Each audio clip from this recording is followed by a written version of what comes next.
Hello, welcome to another episode of History Hack. We've got someone very interesting for you today. I've got with us Robin Mitchell, who's a historian and associate professor at California State University, Channel Islands. She's also a published author, and her most recent book is Venus Noir, Black Women and Colonial Fantasies in 19th-century France. And we're going to be talking about this book today. Welcome, Robin. Thank you so much. I'm so looking forward to talking about this book. I've read it. It's so powerful and horrific and amazing in one. Is that even possible? Yes, it's absolutely possible. And thank you for getting all of that in there. It was a very hard book to write. It took you a while, didn't it? 20 years. Sarah Bartman was one of the women in the book. Sarah Bartman was the object of my master's thesis. So I started working on her a long time ago. Okay, so what actually inspired you to write this book? Wow. Okay. I started out as a 20th century historian, I thought, of France. And I was looking at a young Black American named Josephine Baker. And in the course of starting to do my research on Josephine Baker, I realized that she was not sort of the first Black woman to captivate France. And so I started looking backward to see if there were other women. And as a result of that, I came across Sarah Bartman. That started everything. She's the one that actually, she caught on my heartstrings. And I think we're going to concentrate on her predominantly. I mean, the other women in the book are also amazing in themselves. But I think Sarah, she's the one for me that we have to tell her story. She has my heart. That's clear. Yeah. Okay, so what do we actually know about her early life then? Well, a book came out a number of years ago called Sarah Bartman and the Hottentot Venus, a ghost story and a biography. And it was by Clifton Crace and Pamela Scully. And I think that's probably the best book out there on Sarah Bartman specifically. And so as a result of their work, we know a lot more about her than we did before that book came out. We think she was born in the 1780s in South Africa. She was enslaved there. And as a result of her owner actually gave her to his brother in hopes that she could be exhibited in Europe. So she is sort of spirited out of South Africa without permission of the government. You really needed to register that you were bringing someone out, especially someone who was in bondage. And so she's spirited out there and on board of a ship on the way to England. Her owner comes into contact with a surgeon on the ship, and they decide that they can make a lot of money exhibiting her in London. I really hate that, exhibiting her. I mean, yes. What do we know what she looked like? That's a great question. No, we don't. And one of the reasons why we don't know what she looks like is she looks different in every image that's created of her. She gets taller in some, smaller in others. Her bottom gets bigger in some and smaller in others. Her skin color changes, her body changes dramatically. And I would actually argue, one of the things that happens to Sarah after she dies is a naturalist gets permission to dissect her body. He also makes a plaster cast of her body. And that's the one that starts out the story in the preface about my first encounter with the body cast. And I would actually argue as well, I don't think the body cast is accurate either. Georges Cuvier, who was the naturalist who got to dissect her, was very, very excited about that possibility. He was very angry when she was alive that she wouldn't let him look at her genitalia. And so I think he manipulated the body cast to argue that Black women had these really abnormally shaped bodies. And that's not to say Sarah Bartman had something that is, I'm going to mess up the word. It's steatochopagia. And what that is excessive fat pockets in the bottom. And so she did have a large bottom, but we don't know what she looked like. Crace and Scully, I think, say that she was about 4 feet 6 inches tall. She was tiny. So it's anyone's guess what she really looked like. I'm just astounded she had a big bottom. So yes. what? I mean, yes. And they thought exhibiting her as this sort of primitive representation of Africa would make them money. And they were correct. It would make them money. Exhibitions in Europe are the precursors to, circus freaks and things like that. So people, Britain had John Merrick. So the so-called Elephant Man. So seeing people and seeing things that you hadn't seen before was really important. It was a form of entertainment for people. As horrifying as that sounds. I was thinking exactly that when I was reading the book. That's what I was thinking, wow, she's literally in a circus. She's on display. And we're going to get to exactly what they did to her, because it's interesting, but it's incredibly cruel at the same time. So let's backtrack a little bit to, she now arrives in England. So she left South Africa. She's arrived in England. Where does she go? Well, it appears that the brother of her master sells his interest in her to this ship surgeon. And so she is exhibited around London. She's at Piccadilly Circus, and there's some other spots in London where she's being exhibited. It's interesting. The documents are very quiet here, but there seems some suggestion that Dunlop, who was the ship's surgeon, may have had a relationship with her. I can't tell, actually. So she's exhibited in London, and she comes to the notice of abolitionists there who believe that she's being exploited. And so they bring on her behalf a legal proceeding in November of 1810 to determine whether or not she is being held against her will.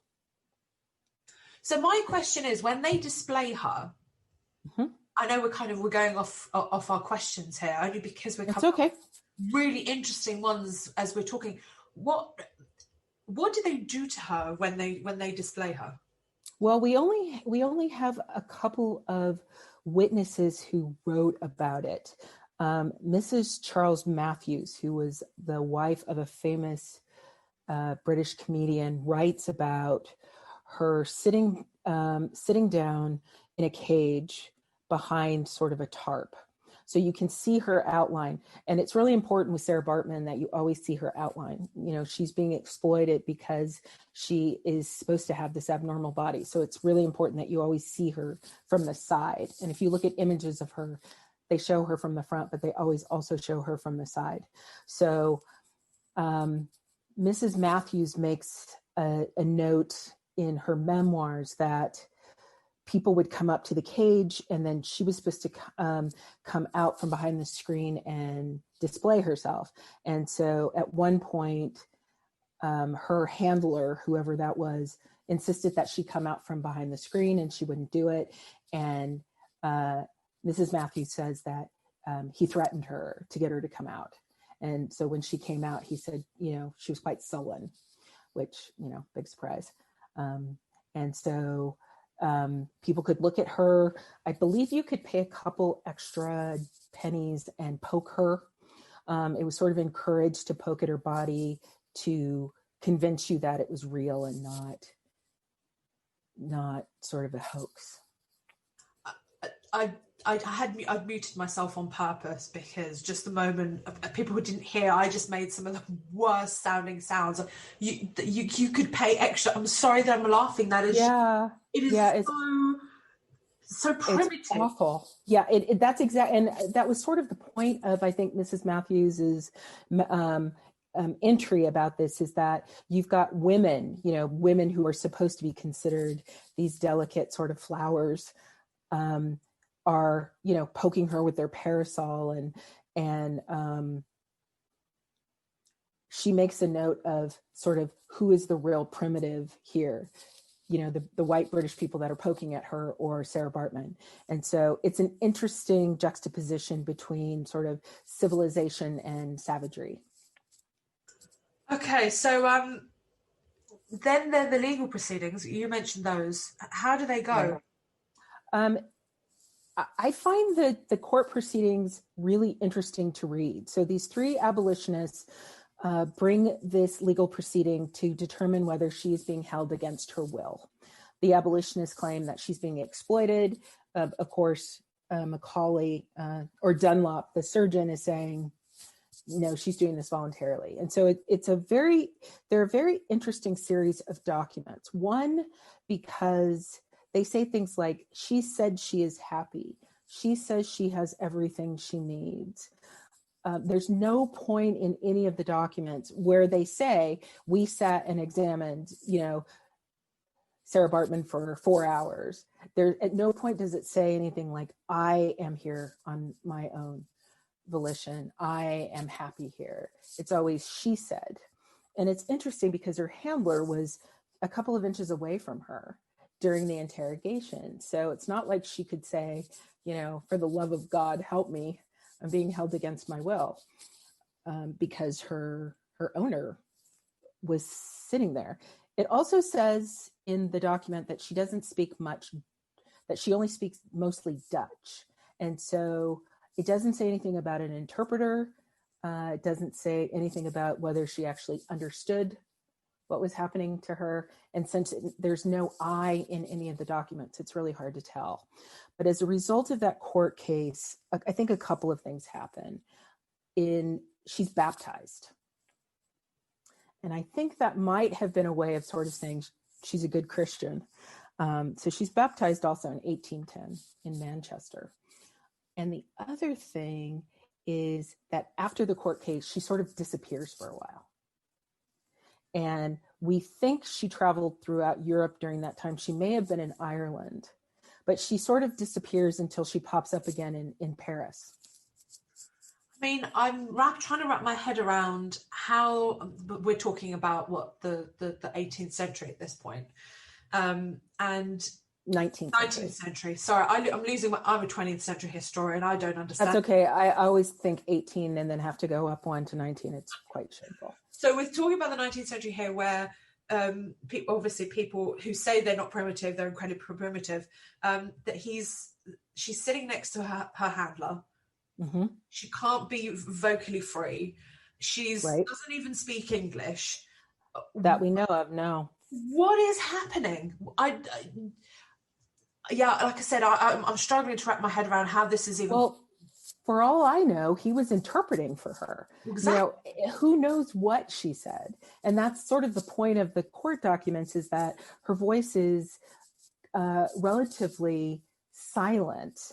Her own voice is completely silent. But what you have is sort of an interpretation from someone of what she says her life is. Her only complaint, and it says this, it says, her only complaint is that she doesn't have enough warm clothes. That's her only complaint. Yeah, that's what I said the first time I read it. I was like, are you kidding me right now? And I think that's what's so maddening about history, is that we have to rely upon the documents that we find. At the same time, you just want to tear them up and run screaming into the night. And that's one of those documents that you just shake your hand and go, are you fucking kidding me right now? The only complaint she has right now is that she's cold. I think one of my top complaints would be some primitive asshole is poking me with their umbrella. I mean, yes. Come on. And it doesn't get better when she goes to France either. So it must have been a really precarious life. She's ripped from her home. She never returns there. During the court case, is the first time you hear that there was a so-called contract between her and her handlers. And that contract supposedly said she was there on her own free will. She knew she was going to be exhibited. She was to be paid a certain amount of money, and then she was to be repatriated back to South Africa. And none of those things seem to have happened. So what actually happens to her in France? It's interesting. It's interesting in France. It's different from England in that there's no court case. There is moral outrage, but it is of a much different kind. She's sort of fully an exhibit by the time she gets to France. She's billed as the Hottentot Venus. She's sold to an animal trainer, and he brings her to Paris. Sorry, and what? So, yeah, well, a lot of things happen to her in Paris. She comes to the attention of Georges Cuvier, the naturalist. He has her painted for a couple of days. He also has her examined in his auditorium at the Museum of Natural History. There are stories, and I'm doing the quote marks, which of course you can't see, but there are stories about her also being exhibited privately in Paris at the same time. So if you had enough money, you could see her privately. So it's interesting to me because she doesn't live very long. She's very popular in the sort of historical moment she's in, but she doesn't live very long, but she packs a big punch there. And, her exploitation, which is horrific when she's alive, is equally horrific after she dies. I mean, I probably wouldn't end up living long either if people are poking me with sticks, exploiting me, examining me. I can't imagine the psychological damage this poor woman is going through. Exactly. And then there's, the physical damage. We think she died of tuberculosis, so she was ill for a long time. Alcohol definitely played a part in her life. She was abusing alcohol by the end of her life, not surprisingly, both for the psychological trauma and also for self-medication. I think she might have had breast cancer. And so she was in a great deal of pain as well. And I think she was medicating that with alcohol. So she was ill. She's very ill at the end of her life. I love that an ill woman also being exploited at the same time. She's in pain. Oh, let's just cause her some more pain. Why don't we? Yeah, and it's interesting because Cuvier writes in his journals, which were awful to read. I absolutely loathe that man. Wrote about that she wore an apron, a covering over her genitalia, and he would say, "I kept trying to look under there, and she wouldn't let me, and I offered her candy, and that didn't work." And I thought, wow. So the torment and the trauma must have been excruciating. I can't even think about it. Can I get this right? He offered her a candy to look under the apron to look at her genitalia. Yes, because after she dies, he gets permission to do her autopsy, and he's almost gleeful. He says, we finally get a chance to look at her. They call it the Hottentot apron. Some Khoisan women would elongate their labia. And so that's what he wanted to see. And so he says, I finally got a chance to look under her apron when she died. He just can't wait. He's a horrible man. What else happens to her body after she dies? He dissects her. He removes her genitalia and he puts it on a board. He'll use that. I'll get back to that in a minute. He takes her brain and puts it in a jar. And he keeps her skeleton. He also kept her baptismal certificate and the images that were painted of her. And so her genitalia gets presented to the French Academy by Cuvier, who basically argues that he now understands Black female sexuality. He can now explain the hypersexuality of the Black female because apparently the size of her labia suggested that she was hypersexual. And he shows that to people all over, scientists from all over the world. I think it's one of the ways that the notion of the hypersexual Black woman comes into being, is that he's showing this to so-called scientists that are taking it as truth and then repeating it. It's terrible. And then he makes a plaster cast of her. And so one of the things, coming back to something I said earlier, is that he could have done anything with her body when she died. He could have added something here, taken away something here. So he could have done anything. So I always knew that I wanted to see the cast, and I was really glad that I did, because I think it was probably the last thing that her body touched. But for no moment at all do I think that it's accurate. Please tell me he gets his comeuppance in life. He does not. Oh. He's nicely buried in the family plot in Paris. So. Well, good for him. That sounds, by the way, that's incredibly sarcastic. If no. And has there's streets in Paris next to the Museum of Natural History named after him. He's very famous. I went to his grave and talked to him for a moment when I was in Paris, just to let him know that what he did to Sarah Bartman, that she was able to survive that, and the fact that we still talk about her and that we don't really talk about him suggests that she outlived him, and I love that. Well, hopefully we'll do her justice in this podcast, because she's a remarkable woman. She is, for being able to survive all of that is just incredible in itself. That's exactly it. She survived that. She survived not only enslavement in her native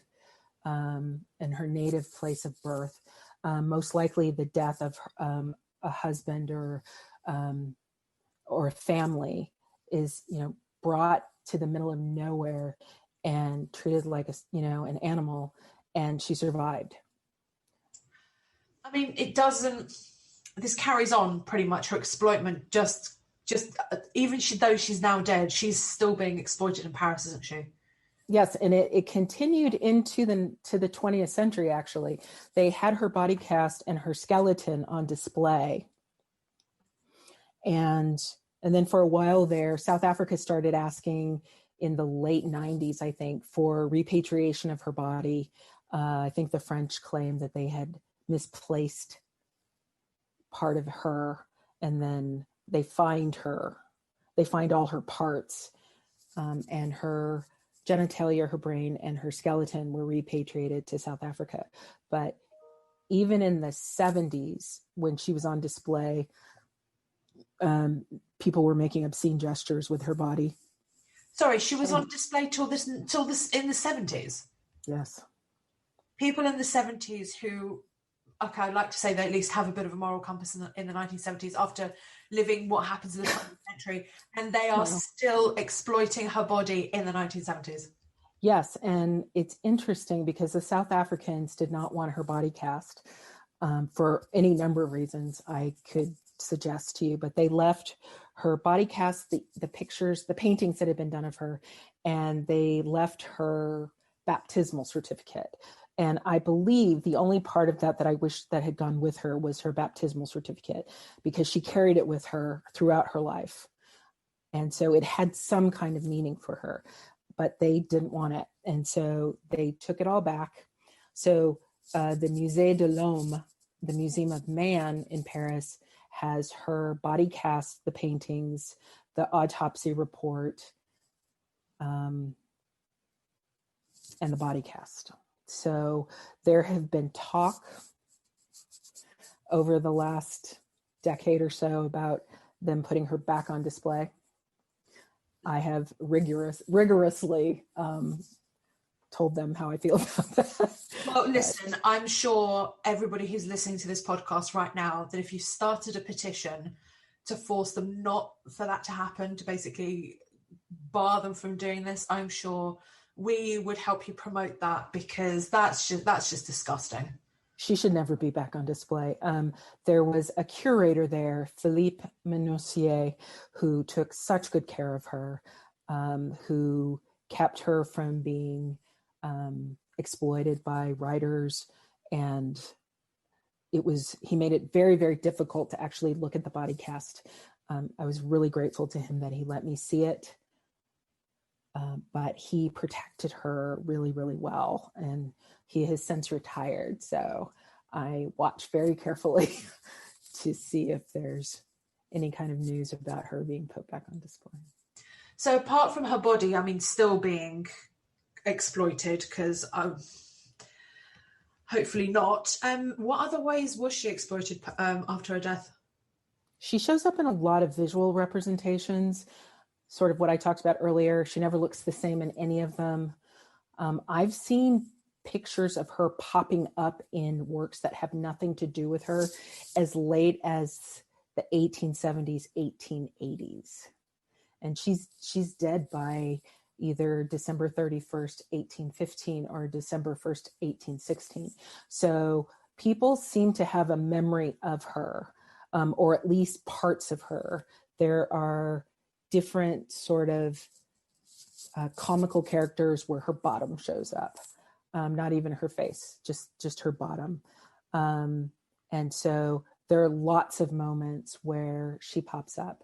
Probably the most famous place where at least the representation of her pops up is a play that comes out called in 1815, 1814. Goodness, I'm a terrible historian, called The Venus Hottentot, or Hatred of French Women, which does not just say everything. It's either if you hate French women, then you want the Venus Hottentot. So she doesn't appear, only an image of her appears, and only this notion that white French men and women know the Black body so much that they can sort of replicate it. So the plot of, it's a vaudeville play. The plot is basically, there's a young man named Alfred who has been married and divorced twice from white French women. He's been deceived both times. And so he tells his uncle, who's a baron, that he wants to marry the antithesis of a French girl. And for him, his uncle says, well, the antithesis of a French woman is this Hottentot Venus, who's currently in Paris and taking the world by storm. And so his cousin, Amelia, hears this and basically claims that Alfred clearly has no nationalist spirit, because he would think of marrying someone who's not French. And so she dresses up as the so-called Hottentot Venus to entice him. And so he falls madly in love with her, and the family comes out and says, this isn't really Sarah Bartman. And they show him a picture of her, and he supposedly recoils in horror at how ugly she is. And he decides that he will marry his cousin. How ugly she is? Yes. And he says, of course, I could never marry a Hottentot. So it's an interesting juxtaposition of several things for me. One, the way race plays out, and not just how race plays out, but how gender plays out. So we've got this white noble woman that the audience always knows is white and noble, pretending to be this Black woman. We have Alfred, who has been deceived twice by French women. So he's not really a man.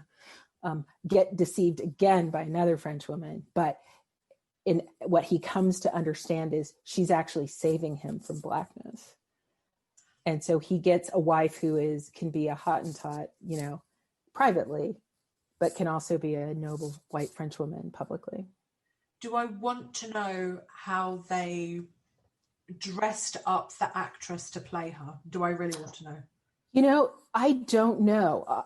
I studied a number of other women in the book, including a young Senegalese girl named Ulrika, who was purchased as a house pet for a French noble family. And she is also the subject of a number of plays. The difference between Ulrika and Bartman, the plays, is that the white French actresses who attempt blackface are almost exclusively sort of scorned. One critic says, by blackening their face, they're taking away what is most beautiful about them. So I don't know if Amelia colors her face. I think given the press that the the play has. I think I would have found something that says she attempted blackface, but I didn't see anything like that. So why is Sarah Baartman, why is her case so unique? Well, that's a hard question, because my book argues that she's not as unique as we would like her to be. The idea of having these Black women sort of exploited by the French is a little hard to take. But she has a great deal of staying power. One, I think she was considered so exotic and primitive and savage and sexual all at the same time that I believe it helped the French mitigate other anxieties that were happening to them in France at the same time. I think she was a response in many ways to France's loss of Haiti in the Haitian Revolution, that it was a way of sort of being superior to another Black body. And so there weren't that many Black people in France proper. And so I think she's unique in that many people hadn't seen her, that they could see her in a way that elevated their own self-worth. It's not hard to feel superior over something in a cage. And I think she also helped talk about the kinds of gender issues that come up in this play, for example, and of white French women behaving badly in a way that they thought was safer for them. Can you remind our listeners before we finish, what is the name of your book and where can they get it from? The name of the book is Venus Noir, Black Women and Colonial Fantasies in 19th-century France, and it was published with the University of Georgia Press. It is available I believe you have to order it in local bookstores, but you can get it online and you can get it directly from the press. Fantastic. Robin, thank you so much for telling us more about Sarah Baartman. And there's so many more interesting women in your book. But like I said earlier, she is the one with that opening statement in your book. I couldn't let her go. And I think she deserved a prime spot on our podcast. So thank you so much. Thank you. I will say finally that it's always exciting for me when people get to know the women in this book. And so I'm always delighted when they also fall in love with them. So thank you for letting me talk about it. Join us on Monday when we will be talking all about Denmark and the Atlantic Wall and archaeology with Camilla Damlen. So don't miss out on that. It's really interesting. Don't forget that we do exist on Patreon as History Hack and on Patreon as well, which is Podbean's own version. Alina and I have had massive fun doing this in 2020, but life's going to change quite a lot next year and we're going to actually have to go and earn a living, etc. If we want to keep up the regularity that we've been bringing you and the kind of guests that we've been bringing you and the workload, then we will need your help. So if you join, there's going to be incentives for joining on either of those platforms. We're revamping ourselves on both of them. So don't forget to go in. You can do as little as $1 a month and it all goes towards keeping up History Hack as regular as we've been able to bring it to you this year. We are now on YouTube. We are posting all of our new episodes on there and we have our own channel and we are gradually posting all of the back episodes because we have been made aware of the fact that you can only find the last 100 on some platforms. So you can go and listen to your heart's content and laugh at the cartoons and have a great time. So do go over there and subscribe.